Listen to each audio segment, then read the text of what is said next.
अस्सलाम वालेकुम सारे प्यारे और हमारे पाकिस्तान। मैं हूं आपका मेज़बान आवाज़ पाकिस्तान अत्तर रिजवी। दोस्तों, इस वक्त आप कैमरे की आंख से देख रहे होंगे कि इस वक्त हम बहुत ही पुरफ़िज़ा और बड़े पुररौनक मकाम पे मौजूद हैं। अब आपका दूसरा सवाल ये होगा कि इस वक्त मैं कहाँ पे मौजूद हूँ। इस्लामाबाद दारुल हुकूमत का जनाब दिल गिना जाता है, बल्कि ये वो मकाम है जिसको पाकिस्तान का दिल कहा जाता है, जहाँ पे दिल एक दूसरे के साथ मिलते हैं। तो जनाब ये F7 मरकज़ यानी कि ये जिना सुपर इस्लामाबाद का मकाम है, और इस मकाम के ऊपर एक प्लेस ऐसी है जहाँ पर पाकिस्तान की बेहतरीन चाय मिलती है। आप दुनिया की कहीं पे भी चाय पी लें, लेकिन अगर आपने वो चाय टी चौक की नहीं पी, तंदूरी जंक्शन की अगर आपने चाय नहीं पी, तो यकीनन आपकी ज़िंदगी में कहीं ना कहीं कोई तशनगी जो है वो ज़रूर बाकी रह जाएगी। और वो चाय के बारे में कहा जाता है ना कि चाय एक ऐसा मशरूब है जो कि चाहत से बनता है, अपनों को आराम पहुंचाने का एक नाम है जिसको हम चाय कहते हैं। प्रोग्राम का नाम भी हमारा कुछ ऐसे ही है। टी चौक इस्लामाबाद से आपको मैं खुशामदीद कहता हूं। और मैं आपको बताता चलूं कि इस वक्त इस प्रोग्राम के अंदर हम जो ख़ास जो इस वक्त मौजू है पाकिस्तान का, उस हवाले से बात करेंगे। मेरे लिए बाइस फ़ख्र और बाइस मसरत बात है, पाकिस्तान की अजीम शख्सियात इस वक्त मेरे साथ मौजूद हैं। और अगर हम पाकिस्तान के अंदर सहाफ़त की बात करते हैं, सहाफ़ती ज़िम्मेदारी की बात करते हैं, अगर हम ख़बर की बात करते हैं, हम सच्चाई की बात करते हैं, तो कुछ ही चेहरे हैं, हकीकी चेहरे जो हमारे सामने आते हैं। उसमें से जनाब मेरे साथ मारूफ तज़िया निगार जर्नलिस्ट जनाब राना इमरान लतीफ़ साहब मेरे साथ मौजूद हैं। बहुत शुक्रिया राना साहब दावत देने के लिए। और जनाब एक ऐसा चेहरा जिनको आपने अक्सर इलेक्ट्रॉनिक मीडिया पर देखा होगा, किसी तारुफ के मोहताज नहीं हैं, इनके बारे में सिर्फ यही है कि ये मारूफ जर्नलिस्ट जनाब नईम महबूब साहब हैं। बहुत बहुत शुक्रिया जनाब। नईम महबूब साहब, आपसे मैं आगाज़ करना चाहूँगा। इस वक्त आप भी और हम इस्लामाबाद में मौजूद हैं। पार्लियामेंट के इजलास की कवरेज में तो आप मुस्तकिल मसरूफ़ अमल हैं। कल तो मेरे ख्याल में असाब चिकन टाइम आपने कौमी असम्बली में गुजारा, लेके रात तक 3 बजे तक वहीं पे रहे और 3:30 वहाँ से निकले। मुझे एक बात बताएं कि इस वक्त तहरीक अदम एतमाद की कामयाबी के बाद जो सियासी दर्जा हरारत है वो अपने उरूज को जा पहुँचा है, तो ये इसका क्या बनेगा? आप इसका एंड क्या देख रहे हैं, रिज़ल्ट क्या देख रहे हैं? देखिए जी, एंड रिज़ल्ट तो खुदा को वैसे बेहतर पता है, लेकिन जो बज़ाहिर नज़र आ रहा है वो कल कायदे-ए-ईमान का इंतखाब होना है, जिसके लिए आज जो है वो स्पीकर ऑफिस में 2 लोगों के कागजात नामजद हुए हैं, जिसमें मुतहदा अपोजिशन की तरफ से शहबाज शरीफ साहब के और PTI के कैंडिडेट शाह महमूद कुरैशी के कागजात आज हुए और कल 2 बजे इस पर वोटिंग होना है। और इतलात ये भी हैं कि आज PTI का जो एक इजलास हुआ साबिक़ वज़ीर-ए-आज़म इमरान खान की ज़ेर सदारत, उसमें ये भी कोई ज़ेर गौर आया कि कुछ कल इस मामले को मज़ीद तूल देने के लिए, मज़ीद इसको कोई आइनी बहरान पैदा करने के लिए PTI के अरकान असम्बली जो है वो रिज़ाइन कर दें। लेकिन इसके साथ साथ ये इतलात भी आ रही हैं कि इस पर बहुत से अरकान जो हैं PTI के वो इसकी मुखालफत में हैं। वो ये कहते हैं कि मैदान में रह के हमने अच्छा, ये बड़ा अच्छा आपका पॉइंट है। ये बड़ी अच्छी नईम महबूब साहब ने एक बात की, बड़ी एक मालूमात पे मबनी बात है। अगर मिसाल के तौर पे कल कौमी असम्बली में PTI के अरकान अगर रेजिग्नेशन दे देते हैं तो उसके बाद एग्जैक्टली क्या सूरत हाल पैदा होगी, ये सारी गुफ्तगू हम आज के प्रोग्राम में करेंगे।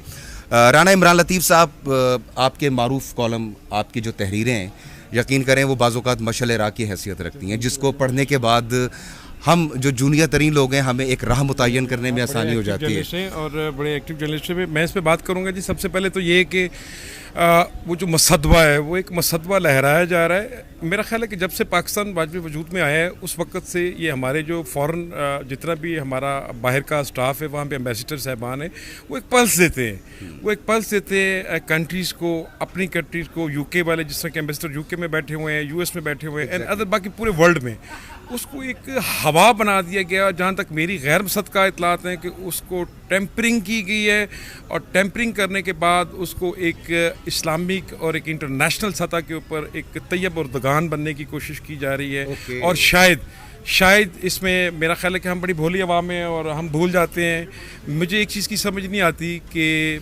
सारी जमातें बड़ी काबिल एहतराम है हमारे लिए। मैंने भी इजलास देखा, सब ने इजलास देखा। अगर शाह महमूद कुरैशी साहब को सुनते हैं तो वो ऐसा लगता है कि वो अभी चिराग रगड़ेंगे और पूरा पाकिस्तान और 25 करोड़ अवाम, गालिबन 25 करोड़ अवाम हो चुकी है हमारी, क्योंकि मद्दमशुमारी बड़े अरसे से नहीं हुई। तो ऐसे लगता है कि वो अभी चिराग रगड़ेंगे और उसके बाद जनाब सबकी किस्मतें बदल जाएंगी। इसी तरह जब शहबाज शरीफ साहब बात करते हैं और बाकी सियासतदान बात करते हैं, लगता तो ऐसी है, लेकिन दर हकीकत बेसिकली लड़ाई है यहाँ पे कुर्सी की, इक़्तिदार की और एक दूसरे को नीचा दिखाने की। माजरत के साथ मैं एक आम आवाम हूँ, मैं एक शहरी हूँ, मैं मुहिब्बुल वतन पाकिस्तानी हूँ। मैं आज दाल कितने की ख़रीद रहा हूँ, मैं आज चाय कितने की पी रहा हूँ, मैं आज पेट्रोल कितने का ले रहा हूँ, मेरे घर में क्या हालात हैं, मुझे नहीं देखा जा रहा, ना मुझे सुना जा रहा है। हाँ, जहाँ तक रिजवी साहब आपने बात की साबिक़ वज़ीर-ए-आज़म इमरान खान साहब की, तो इमरान खान साहब जो हैं उनको चाहिए था कि वो पहले दिन ही, जब उनको पता चल गया था कि पॉलिटिकल पल्स जो है वो चेंज हो चूँकी है इंटरनेशनली भी मेरा आपसे था। एग्जैक्टली, तो उनको चाहिए था उसमें बेहतरी, उनके वो ग्राफ में इजाफा होना था कि उनको इस्तीफ़ा दे देना चाहिए।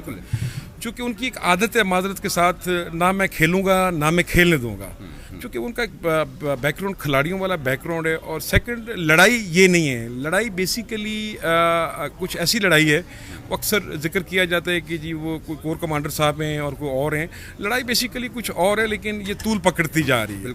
इमरान खान साहब, आपको चाहिए था कि आप बड़े तरीके से अपना बॉल जो है वो आवाम की झोली में फेंकते और उनकी डी में फेंकते और कहते कि जी मैं आ रहा हूँ और मैं 2/3 अक्सरियत नहीं, इससे भी ज़्यादा अक्सरियत लेके आऊँगा। लेकिन आपने ऐसा नहीं किया। उसकी वजह ये कि आप लायल हैं। मैं बिल्कुल ये समझता हूँ कि आप इस वतन अजीज़ के साथ लायल हैं, लेकिन आपके साथ जितने भी आपके वो मशीर हैं ना, आपका मतलब जहाँ तक मेरा एक तजिया है, कान भरने वाले, जो आपको पल में तोला पल में माशा करने वाले, माजरत के साथ वो मशीर ठीक नहीं है। आपने बड़ी अच्छी बात की राना साहब, सॉरी फॉर इंटरप्ट यू, मैं आपको यहाँ पे जो है क़ता कलामी की माजरत। इस वक्त एक आम सवाल जो पाकिस्तान के लोगों के अंदर पाया जाता है, उसका जवाब आप बेहतर अंदाज में दे सकते हैं। जो पीटीआई के सपोर्टर्स हैं वो कहते हैं कि जनाब खान साहब के साथ बड़ी ज़्यादती हुई है, उनको जो है निकाल दिया गया है। जबकि दूसरी साइड पे अगर हम तहरीक अदम एतमाद की बात करें तो पूरा एक प्लान्ड तहरीक चली और तारीख़ में पहली मरतबा कोई ऐसा प्राइम मिनिस्टर है जो कि इन वोटिंग के थ्रू जो है पार्लियामेंट से जिसको आउट किया गया। आप बिल्कुल ठीक कह रहे हैं। बेसिकली तो अगर देखा जाए तो शरीफ बरादरान के साथ जो हुआ तारीख में फ़र्स्ट टाइम हुआ इसी तरह, मतलब इसको अगर हम दूसरे एनालिसिस करते हैं, अगर नेगेटिव एनालिसिस की तरफ जाते हैं, अगर मैं अपने ज़ाती जो कि मेरा अपना एनालिसिस है कि एक इंतकामी कार्रवाई भी की गई, लेकिन इन सब का इकट्ठा होना और पार्लियामेंट से और बाकायदा वोटिंग करवा के बाज़ाब्ता तरीके से शहबाज शरीफ साहब अगर आ जाते हैं एज ए प्राइम मिनिस्टर, तो मेरा ख्याल है कि पाकिस्तान के लिए वो बेहतर प्राइम मिनिस्टर साबित होंगे, क्योंकि शहबाज शरीफ साहब के अंदर आज भी जुनून है और हमने जो उनका साबका अदवार देखा है उसके अंदर उन्होंने जो आज तक काम किए हैं वो काबिल तारीफ़ है। मैं किसी पॉलिटिकल फिगर को नहीं मानता, हम जर्नलिस्ट हैं, हम अपनी राय दे सकते हैं, वो कोई हरफ आखिर नहीं है, लेकिन मेरा ख्याल ये है कि हमें 25 करोड़ आवाम का सोचना चाहिए। ये बेरी खेल रही है तो आपकी नहीं, बेसिकली ये जो सतरंगी देग है पार्लियामेंट के सामने पड़ी हुई है, जिसको वो मिल जाता है तो वो कहता है जी बड़ी अच्छी देग है जी, क्या अच्छे चावल है, क्या अच्छा जायका है, जिसको नहीं मिलती वो रोला डाल देता है। सो अभी तो हालात चल रहे हैं, आगे चल के देखते हैं, क्योंकि यहाँ पे तो लम्हा ब लम्हा सिचुएशन बदल रही है। आगे देखना ये कि इस मुल्क के लिए कौन सिंसियर है। पार्लियामेंट में तकरीरों से, नारों से, आंसुओं से इस मुल्क की तकदीर नहीं बदली जा सकती। फिर कश्मीर का आ जाता है। मुझे ये बताएं कि गुज़िश्ता अदवारों में गुजरी हुकूमतों ने, मौजूदा हुकूमतों ने क्या कश्मीर के लिए किया। कश्मीर एक बॉल है, उसके हम ऊपर खेलते हैं, हम अपनी अपनी बॉल लेके अपनी अपनी बैटिंग करा रहे हैं और अपनी अपनी गेल खेल रहे हैं। ऐसा नहीं होना चाहिए। हम आवाम कहाँ हैं, मेरा ये क्वेश्चन है आपसे। आपने बड़ी अच्छी बात की कि इस वक्त बुनियादी तौर पे हम आवाम कहाँ हैं। इस कैमरे के फ्रेम में आप ये जितने सहाफ़ी और जो सीनियर जर्नलिस्ट हैं आप ये बैठे हुए देख रहे हैं, मैं एक चीज़ यहाँ पे क्लैरिफाई करता चलूँ, एक चीज़ क्लियर करता चलूँ, जर्नलिस्ट का ताल्लुक किसी भी सियासी जमात से नहीं होता। हाँ, जहन के अंदर, दिल के अंदर अपने एनालिसिस की बुनियाद के ऊपर अगर कोई किसी के हवाले से ज़्यादा झुकाव रख रहा है तो वो भी मेरे ख्याल में इंसानी फितरत का एक हिस्सा ज़रूर है। मैं आपकी बात काटूंगा, यहाँ पे हमारे मीडिया का रोल भी कोई इतना अच्छा नहीं है। माज़रत के साथ बहुत सारी आवाम, मेरा ख्याल है कि 40% लोग जो हैं वो हमारे मीडिया को फॉलो करते हैं और हम हर बंदे के लिए एक फ़िक्स मैच लेके बैठे हुए हैं। रात को एक स्क्रिप्ट तैयार किया जाता है और दिन को वो डिस्प्ले कर दिया जाता है और उसका टाइम शेड्यूल भी होता है। अब मतलब कहने का ये है कि हम मीडिया को भी अपना एहतसाब करना चाहिए। पहले तो हमें अपना गिरेबान देखना चाहिए। मेरा आज क्वेश्चन है कि शहबाज शरीफ साहब कल आप प्राइम मिनिस्टर आ जाते हैं, पहले तो आप मेरा क्राइटेरिया बताएं क्या है। मुझे आपने जर्नलिस्ट बना दिया, मुझे आपने 7mm they the. Sorry to से, मैं आपको मिसाल के तब ये बता रहा हूँ, मैं किसी की भी पकड़ी उछाल दूँ, मैं किसी को उठा को गिरा लूँ, मेरे ऊपर आपका चेक एंड बैलेंस क्यों नहीं? मुझे कोई इन्फॉर्मेशन मिनिस्ट्री नहीं देखती, मुझे कोई पैमरा नहीं देखता। मेरा क्राइटेरिया क्या है कि मैं किसी की पकड़ी उछालूँ? सबसे पहले तो मैं शहबाज शरीफ साहब से हमेशा की तरह ये उम्मीद रखूँगा कि जर्नलिस्टों का एक क्राइटेरिया होगा। रही बात खेल तेरा नहीं है मेरा नहीं है, तो अब बस कर दें, इस 25 करोड़ आवाम के ऊपर रहम करें। पूरी दुनिया में हम मजाक बन चुके हैं। अब ये ख़त भी बनेंगे और ख़त भी आएंगे, थ्रेड भी आएंगे।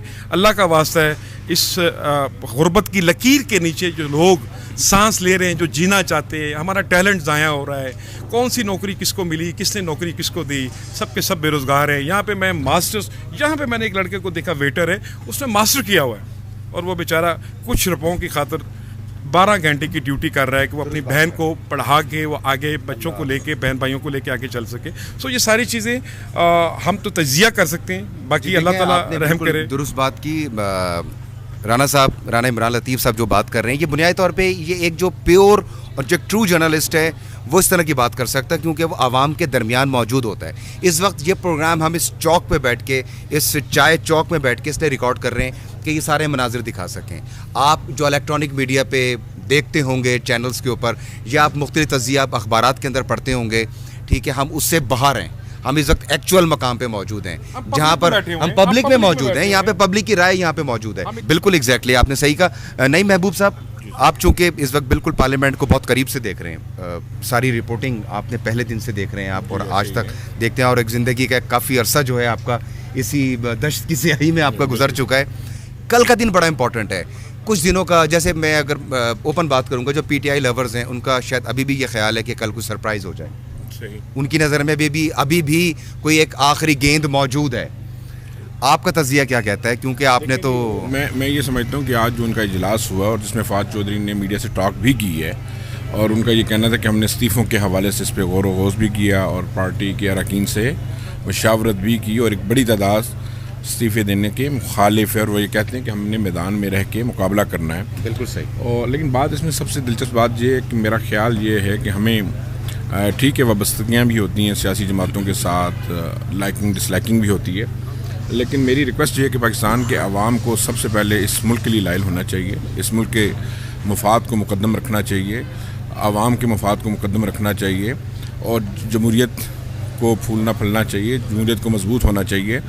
और आप मौका दें हुकूमतों को कि वो अपना टाइम लिमिट पूरा करें, और कल ये अवाम फैसला करें, अच्छी बात, कि इस हुकूमत ने क्या डिलीवर किया है। और मौजूदा हुकूमत को जिस तरह के चांस मिला था, और कहने वाले ये भी कहते हैं कि सिलेक्टेड है, क्योंकि वो बड़ा माइंड करते हैं, लेकिन ये नारा चलता रहा पिछले 4.25 साल सिलेक्टेड का। ठीक है जी, कोई इसको माने ना माने, कंटेनर पे खड़े होके खान साहब हमने उस इवेंट को भी कवर करते रहे। अच्छा, यहाँ पे एक जी बिल्कुल, मैं जी बिल्कुल हूँ कि कल तक आप हाथ हला के इशारे करते थे कि अंपायर मेरे साथ हैं, ठीक है, तो आज अगर और अंपायर की उंगली उठने वाली, तो कौम को सारी बातें याद हैं। और आपने राना साहब के साथ इस दफ़ा जो अंपायर का स्क्रिप्ट है ना, वो कुछ और है। नहीं, वो ठीक है राना साहब, बात ये है कि आपने जो वादे किए थे आवाम से, आपने वहाँ पे कंटेनर पे खड़े होकर ये कहा था कि अपने बिल फाड़ दें,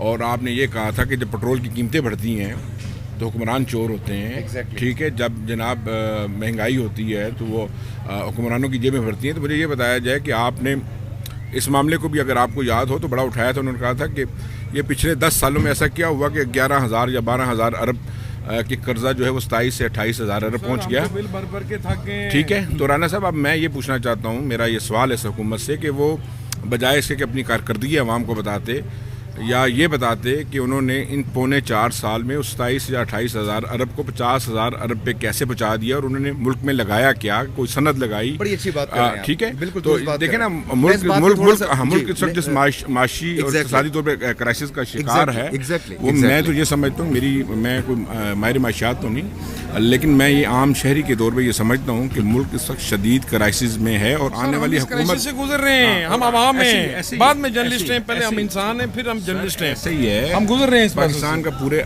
पाकिस्तान के तमाम अवाम गुजर रहे हैं, कोई फर्द वाहिद नहीं गुजर रहा, और ये सबको पे करना पड़ेगा। ठीक है, इस मामले को देखना होगा और इसके जिम्मेदारान ये हैं। आपने बड़ी दुरुस्त बात की। अब यहाँ पर मैं बहुत सारी मिसालें और बहुत सारी बातें माजी की कर सकता हूँ, लेकिन अब प्रॉब्लम ये है कि इसी वीडियो के नीचे जो है यकीनन आप लोग मुझे कमेंट करके मेरी वाबस्तगी किसी पार्टी के साथ शो करेंगे, लिहाजा हाँ एग्जैक्टली, लिहाजा अब देखें ना, अगर हम थोड़ा सा माजी में जाएं तो यही पनामा केस में जब नवाज शरीफ साहब को अहल किया गया था तो अदालत का फैसला बिल्कुल दुरुस्त था। आज वही अदालत जो है कुछ लोगों के लिए बुरी हो गई है। राना साहब, सर ऐसा ये बात ये है कि बात मेरी नहीं तो तेरी नहीं। मैं आखिर में यही कहना चाहूँगा कि मेरा ख्याल है कि हमें जो रियलिटी है, ग्राउंड रियलिटी से नहीं हटना चाहिए। हमें मान लेना चाहिए एक चीज़ को, ये तेरी और मेरी लड़ाई के चक्कर में गरीब को मत मारें और गरीब मर जाएगा। और पहले से हम बहुत माशी तौर पर कमज़ोर हो चुके हैं, इंटरनेशनल सतह पर हमारा इमेज बहुत ख़राब हो चुका है। और दूसरा, आज जो ये जो PTI लवर है, ये जो इस्लामाबाद की शाहराएँ ब्लॉक करके बैठे हुए हैं, आज इस्लामाबाद ऐसे यूनुस साहब, ये जो बहुत सारे लोग, चाहे वो पीपल्स पार्टी के हैं, चाहे वो PTI के हैं, या वो नून लीग के हैं, ये जो गवर्नमेंट की प्राइवेट गाड़ियों की, गवर्नमेंट पुलिस की लाइट्स लगा के फिर रहे हैं, तो आप कहाँ हैं? आपका कानून कहाँ है? उनको तो पकड़ के अंदर करें ना।